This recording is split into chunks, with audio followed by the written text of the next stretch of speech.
you involved? Okay, well, it was in 1999 that on a December 3rd morning, I got a call while I was at work, and my grandson and my daughter's best friend had been discovered shot to death at the home of her best friend's sister, where Mindy was staying. And at that point in time, the whole process of my life changed, as well as that of all the members of my family. And so since then, I started attending, I think it was January of 2000. That was just, like virtually less than 2 months after the murders. I attended my first meeting of the Maine Chapter Parents of Murdered Children. And I'm one of those people, as is my partner, who, when we get involved in something, we become part of it. We are truly involved. We don't just, write a check or send a card. We get involved. And so we got more and more involved. Deb is the recording secretary for the organization, and she's a board member, and I am a board member and chapter leader. We have a monthly meeting that we hold on the last Sunday of each month, and we meet in Augusta. We also have satellite meetings when we can in Bangor. How old was your grandson? My grandson was 21 months. His name is Trevin Jacob Cunningham, and Mindy Elizabeth Angel Gould was 20 years old. She was my daughter's best friend. They'd been friends since she was probably 10 or 11. So I did a story when I was brand new and just started in Bangor. You and I did a story together. Yep. And I kind of got a feel for the organization. And I remember you saying, and it's always stuck out to me, and I've said it to other people, and I've tried to convince them to talk to me about their loved one passing, that the trial is going to be all about the bad guy or girl or whoever it was. This is the talking to the TV stations or newspaper now is an opportunity to tell them who your loved one was. That's always stuck out to me. So, what is it that you try to get across to, newly grieving family members? Well, the first thing that I have to explain to them is based on my experience, and it's like the words to a particular song. You don't know how it feels till it happens to you. I know that we have a criminal justice system. And, all my life I heard that phrase, and, I thought it had to do with, well, we have a system that deals with criminal charges and the whole process designed about, finding the facts. But it wasn't until I got involved in the organization and was going through the grieving process that I came to really understand the distinction that what we truly have is a criminal justice system that is not a victim justice system. And so the thing that I have to remind the family members, first of all, is that the system is designed to protect the rights of the criminal. That's the genesis of it. And, intellectually I can understand that. But emotionally, victims generally feel like they're just either used as a witness, that they don't have any real status in the court system, that sometimes, in some cases, as they try to ask questions that they need to know, for their own personal sake about the why and the how that their loved one died. And the state interest is different in protecting the case and less likely to provide a lot of information to the families of murder victims. And so it's not that the state is an adversary. They have some great people that work in the system that understand on the level that they can, unless they've experienced it themselves. It's really almost impossible to understand what you're going to feel like in that case. And I hope nobody ever does, but every day somebody does. But what we have to do is talk about the element of reality that the emphasis is going to be on the person that committed the crime. that is going to be the state's interest. And it kind of depersonalizes the victim even more, because it's not like the case is being brought on behalf of the victim. The case is the state versus so and so. So the victim is nameless. I mean, the news gets out, it's matter of public record, but it's not a case that's defined by the victim. And so all these things have a way of making families feel cut out. And they have like some places where they are allowed to have comment, or allowed the status of being present in the courtroom for certain processes.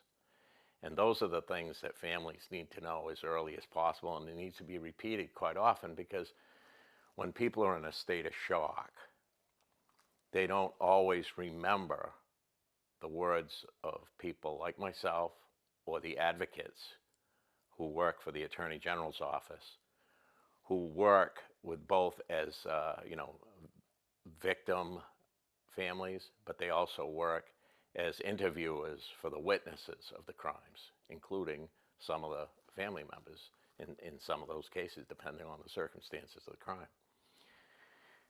But it's difficult to understand things when you're in a state of shock. And getting the death notification from a police officer or anyone who, in my case, we got the death notification from a family member who went to check on Mindy, because it was her first time watching this little guy, and she was alone in the house with him. The house was all locked up, and there was no reason for her to really, in her state of mind, there's no reason for her to believe that she was in any danger. But they hadn't heard from him. Somebody had gone to the door and knocked on the door, and there was no answer. So somebody knew there was something wrong. They didn't know what. So her sister went and checked on her. And when her sister had to use the key to get in, she discovered the bodies. And so I got a call from another family member. I got a call from Deb, who had gotten the original call, and she told me that I needed to get there. I was closest because I was at work. It was less than a mile. And she told me that I should get there as soon as I can, so that our girl wouldn't have to, go down there. She'd been called and told that something had happened to Trevor and that she needed to come down. But she was at work, as a nurse in a. Who was it that killed them? Jeffrey Cookson. Jeffrey Cookson was the former boyfriend or lover of Mindy, and that he was much older than her.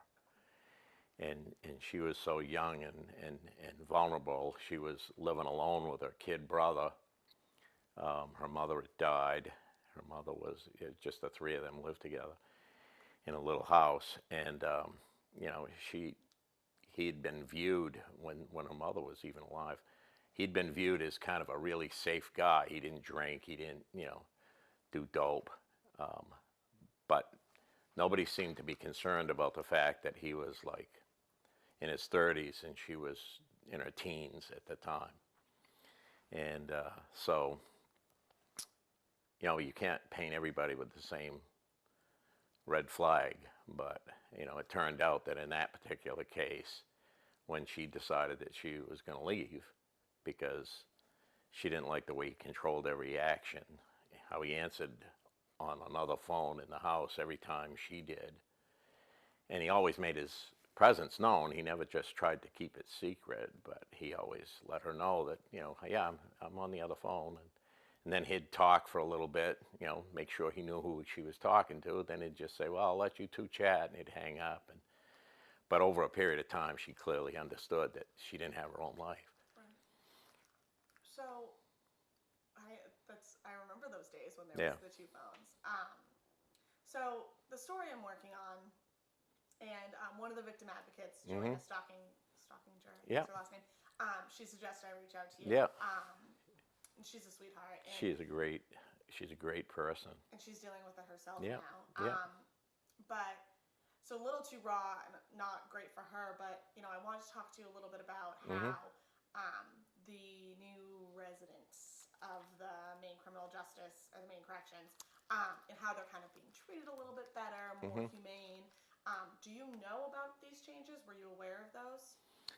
Well, I've the only way that I become aware of some of these changes is through the pipeline of information that comes from people who work in the system, and they do it personally.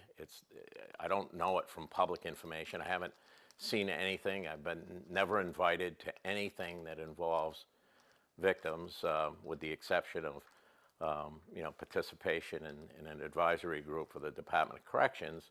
But it doesn't seem in this particular matter that there has been a lot of uh, invitation to participate in any of the conversations that describe what we're talking about. But I have a feeling that it appears that it's all part of a bigger movement to try to um, kind of look at the prison system as a whole, and to try to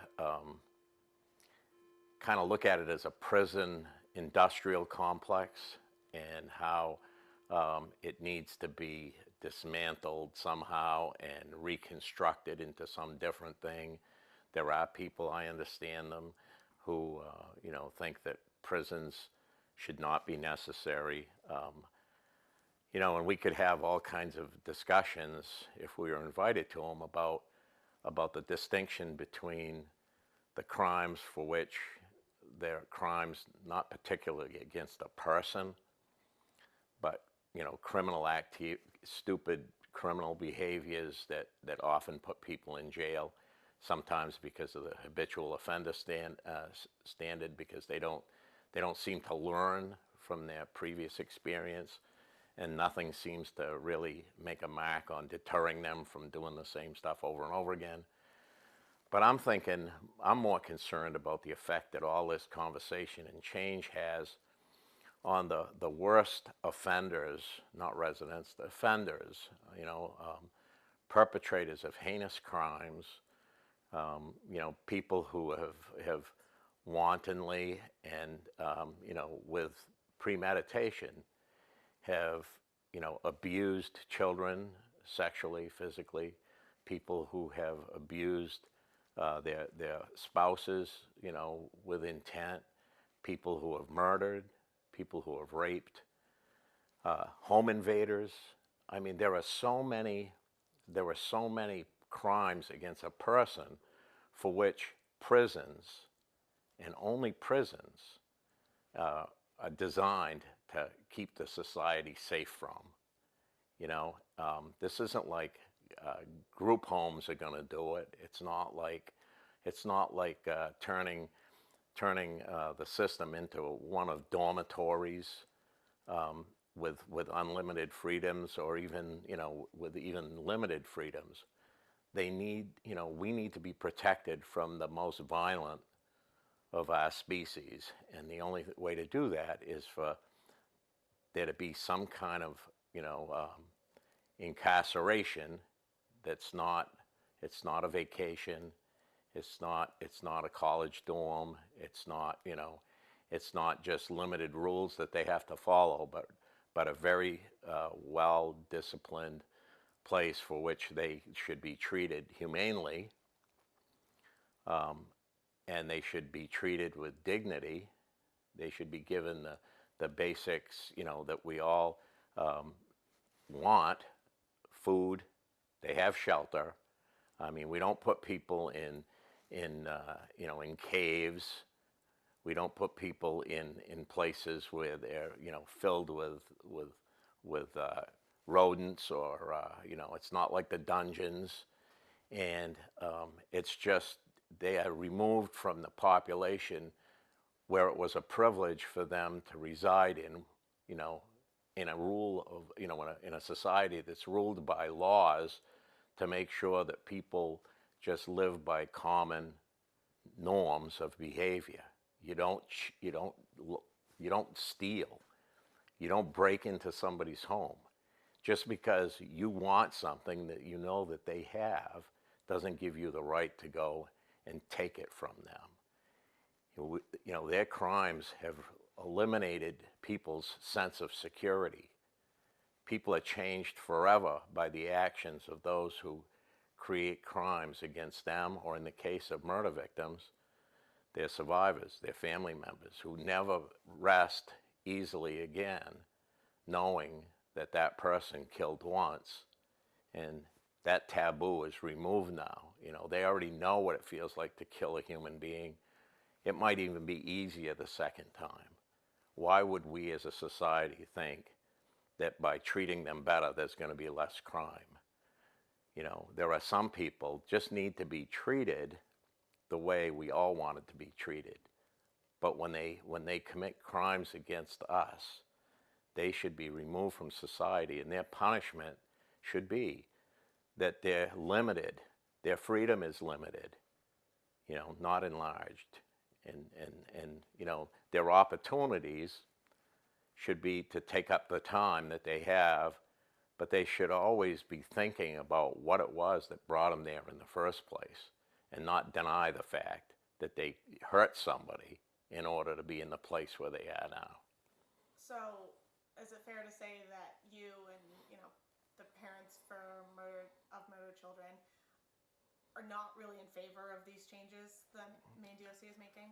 No, absolutely not. I mean, look, I don't know all the changes that they're talking about, but one of the things that I've learned, minimizing language doesn't stop bad behavior.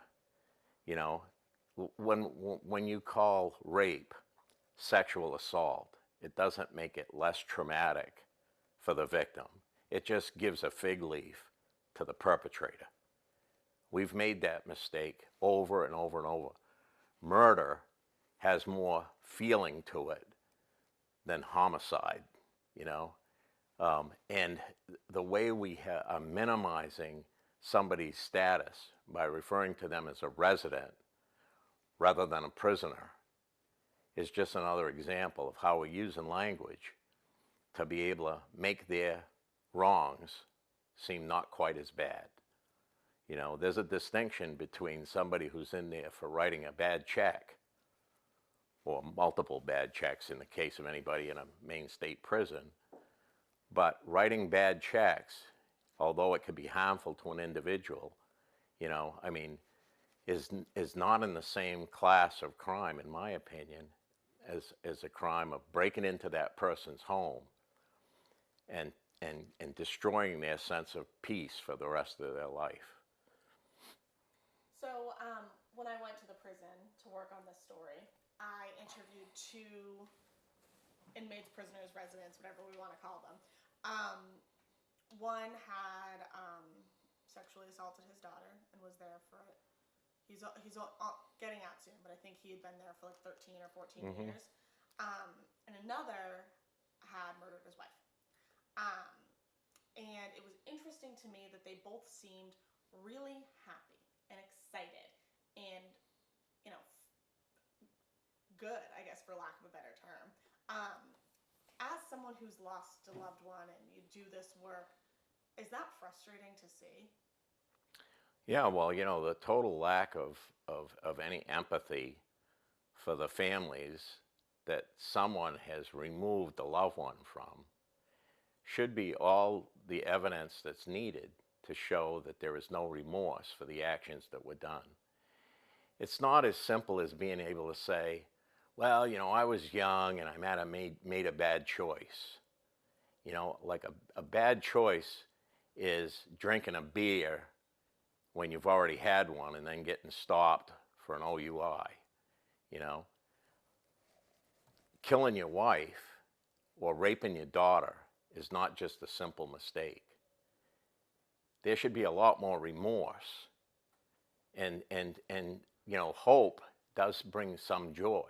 And if somebody is looking at the end of a sentence, they should be reflecting on the crime that they committed. And I don't have any problems as a human, given the fact that we have a system that has been in place since 1976 with no parole, to give prisoners a so-called truth in sentencing. And when a sentence is put out, and it happens to be a sentence that could be completed by the person, when they serve their time, and we have arguments internally, in the organization about family members who believe that if they get sentenced to 15 years, they should be, or 20 years, they should be in jail for all 20 years. And we have a system that grants good time, so many days of good time per month without getting in any trouble while they're in prison. I understand that, and if they've served their time, we need to get to the point where we get them ready to rejoin the society. But that has to be something that should be. We should make sure that anybody who is incarcerated and is going to be released exhibits some kind of sense of remorse for what they did to someone else. How can anybody, just set aside, sexually abusing their own child? How can somebody just set aside the fact that they killed their wife, and perhaps the mother of their children, And yet I've known of many cases where the individual who killed a mother of his children fought with the grandparents afterwards because he wanted to keep his parental rights, even though he was in prison and not likely to ever get out. So that just shows you a total lack of remorse, that hate would be so overwhelming that somebody would be able to laugh, or know joy, knowing that the person that they killed would never be able to know joy, and the people who love that person will only know loss and pain and have only what memories they had to be able to live with for the rest of their lives. While somebody has got the opportunity to, see all kinds of, maybe if we're lucky, they'll get parole and maybe I can get out and I can still have a good life. If his life is bad, it's because he made it bad. He ended somebody else's life. She'll never get a chance to make her life better. She'll never get a chance to see the sun or walk the roads. And he misses his freedom, he misses his fun, but, he took a life. There ought to be some kind of remorse for that. And when there isn't, we all should be worried. So you think, giving them a little bit more freedom, it makes it almost feel like, oh, it's okay, like more of a slap on the wrist, like not as much remorse. Well, what I feel is to me, anything that is valuable should be earned. Like, I don't think that there's anything wrong with creating a system that is got some rewards that are attached to something that is able to be measured. If somebody is engaging in something that just doesn't make them look good, but makes it possible for them to show some kind of atonement for what they did, not something unrelated. Like a lot of the families that have loved ones are looking to find a way, and I don't happen to be one of them, but are looking to find a way to be able to forgive the person. They just want to be able to know why. Why did you feel like it was necessary to do that? And, a lot of times I don't happen to believe that it's even, necessarily safe to have those kind of conversations with the person who killed your loved one. But some people seek that, because something that they need to know. That's one of the questions that everybody wants to know when somebody that they love is murdered, Or I can't imagine what somebody who is raped.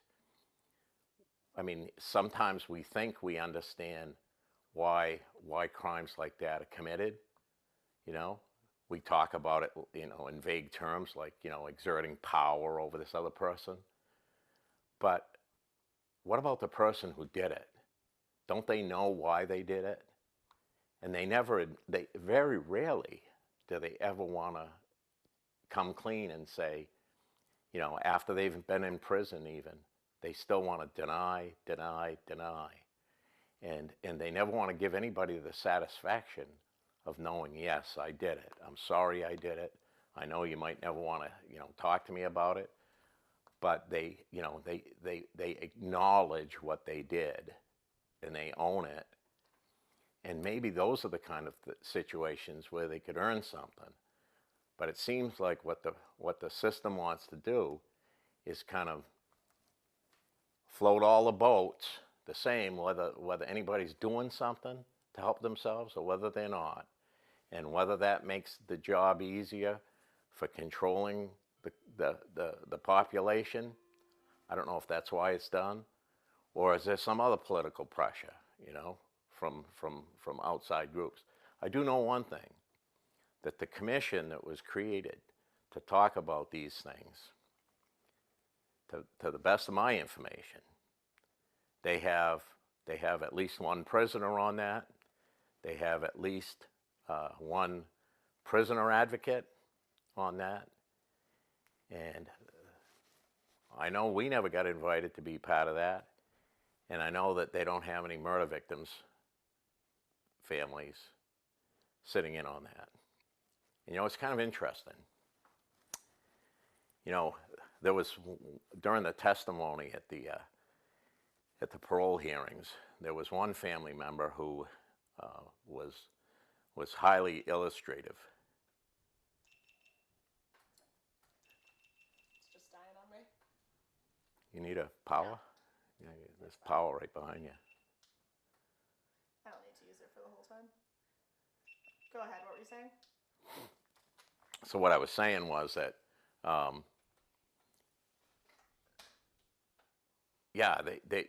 they don't have anybody representative of crime victims. Now, I say that without full knowledge of the who's on that group, but I can tell you this, it doesn't seem like the interest is in the thoughts or perceptions of the victims. That it seems like, irrespective of what victims think, the system wants to make changes in the population based on other pressures. When there are cases where people are testifying that, well, even the crime victim thinks that this guy should be released, or even the victim's family thinks that the guy should be released. Then all of a sudden, the victim carries some weight. But in the alternative sense, when the victim is stating before the court, for what this person did, I think the sentence should be double what is being recommended. My child will never get to do this, never get to do that. And this other person is being touted as being bright and being able to achieve something if given the opportunity to release after a very short period of time, so that he can be good for the society when he's already proven to me. That's like diminishing my child's future potential in a balance of the scales and saying, well, this guy here weighs more. We got to prove we're a just society. And so, it's not out of anger, and it's not out of revenge that many of us feel the way we do. Some of us, we're all over the place. Some of our membership thinks that, in the case of those individuals who are sentenced to life, that one guy's pretty blunt about it. He says, I really think that if their argument is that it's so tedious to not have any hope, maybe we could just the system could just provide them with some assisted suicide to shorten their time if they wanted to. If they don't want to live anymore, they don't want to live like that, then give them the opportunity to end it. That's one extreme. And then there's the other extreme where, you have people that are seeking to forgive and they just don't know how to do it, because it's their belief system that they need to forgive to be able to move on. But they want to know the facts. They want to know why. And they want to be asked to forgive. And, so you got both ends, and everyone in the middle is pretty much content to want to see the person punished for what they did. Not what they might do, but what they did. That it's been determined to be fact, that there's a system in place that decides what the sentence range should be. Life sentences are just the equivalent of a death sentence in Maine, and if somebody gets a life sentence, it's because all these really extreme factors have been proven in the court. For those individuals to be granted the same privileges as somebody who just was a habitual offender of driving after suspension would just seem to be an insult to the survivors and to the individuals that were killed by those in that prison. I went into the prison and I saw some of these changes. I went into the prison in Wyndham.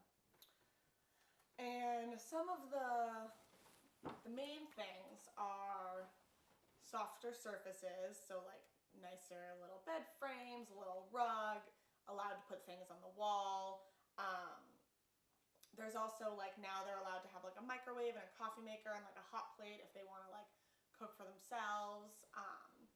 They don't have to shower like precisely at 7 o'clock. They have from like 7 to noon. There's just a little bit more freedoms.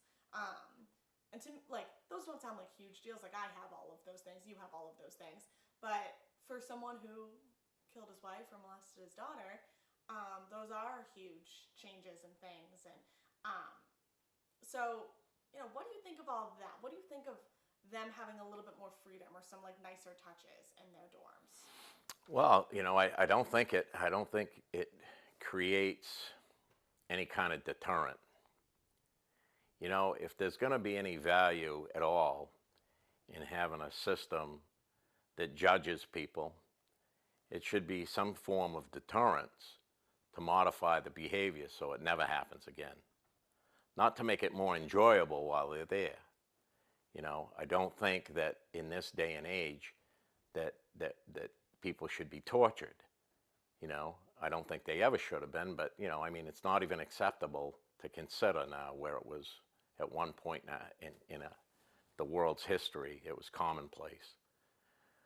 But people say what they want about the value of what is deterrent. But I think that making the space more comfortable, making the things like showers, so not everybody has to shower at the same time. We're just going to spread it out and, make them feel like they're in a hotel, and maybe, if the privileges are there, like make the rooms look like, staying in a motel somewhere where you can, heat up something whenever you want. You can, cook up your meth if you know how to do it, I guess. But the whole point of it is that it's turning something that was supposed to be a deterrent into something that's almost like housing. So, it's understandable in my mind, looking at it from that perspective. Anybody who sees that as the right way to do it is likely to want to be the same person that wants to make sure that people are called residents of this community. It's not jail now. It'd be a community, and then, they can have, there's no discipline to it. There's no regiment to it. Part of the reasoning for people not wanting to go to jail in the past was because they couldn't do things when they wanted to. They had to do things when they had to. And to me, I don't know that it's going to make jail as big of a fear factor as it once was. In some cases, that was the only reason why people didn't do things, because they didn't want to go to jail. they didn't want to, they didn't want to lose their freedom, and they didn't want to be, in a room where they couldn't just be free to wander about or to watch TV when they wanted, or, to microwave something when they wanted. And so what it proves to me is that, there are more prison advocates than there are victim advocates.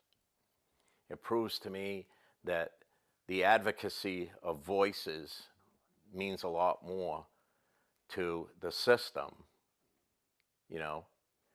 than anything else. It means that if you, if you can create a network of people who are indignant about something, and voiceful loud enough, and demonstrate in some way the need for a change, that there'll be a reaction. And most law-abiding citizens don't want to have to go to the streets when they're victimized. We used to want to hold people accountable. Now it just seems like they want to hold us accountable. They become the victim. They see themselves as victimized by the system, and the remedy is to make their surroundings more pleasurable, more comfortable. And pretty soon people will be looking to go there, because it's not a bad place, rather than dreading the thought of being there, because it's not a place that they would want to live. Take the fear out of it. Take the punishment, if you want to use that word, out of it. But just removing them from the freedom that they had when they were making their choices, and putting them in a system where we're going to make all their choices for them, but we're going to have it so flexible that they're going to still be, the only thing that they're not going to be able to do is take off days at a time. So it sounds like what you're saying is there might be more crimes, so people can go there. I think there's going to be a lot less fear of committing crime. So what's the next step? Probably decriminalizing a lot of activity that puts people in prison. Because if we want to reduce crime, the best way to do it is just turn around and make things legal. Now, at some point, you're going to run out of the easy stuff, and it's going to be hard to decriminalize crime against a person. But if you've already given all the privileges to the same people today who are serving life sentences, what's the, how you keep stepping back, don't cross this line. If you cross this line, you're going to be in trouble. Well, you move the line and keep moving the line, and that's what we're doing. Is it almost like too politically correct? I just know that it's all consistent with the national movements that have been building for years quietly. It's not things that are, these decisions aren't being made in the light of public scrutiny. These things are being put together. They have been put together by coalitions for years, who've been mobilized in trying to dismantle this system that we have here for whatever reason. And this is like the perfect storm for them. The times that we're in now, between the unrest in the cities, and then at the time of coinciding with the time of the pandemic. And you look at all the organizations that used to really be a lot stronger in support of victims of certain types of crimes, backing away from preaching the accountability that they sought for the perpetrators of their crimes. It was once celebrated that a guy who would be convicted of domestic violence, homicide, who had been so controlling of his wife that he consumed her as a person, and then in the end, he killed her. He was so controlling that there was almost some justice in knowing that at least he was the one that was going to have to adhere to the discipline of when to take a shower, of when to have his breakfast, of what to eat every day. And, you know, at least he was going to know what he had put somebody else through. And under this whole prospect, that's not going to happen. And so, you know, for those individuals who could commit those kinds of crimes, they're always going to be treated better than the way they treated their victims. And we should be abhorring that, not celebrating it.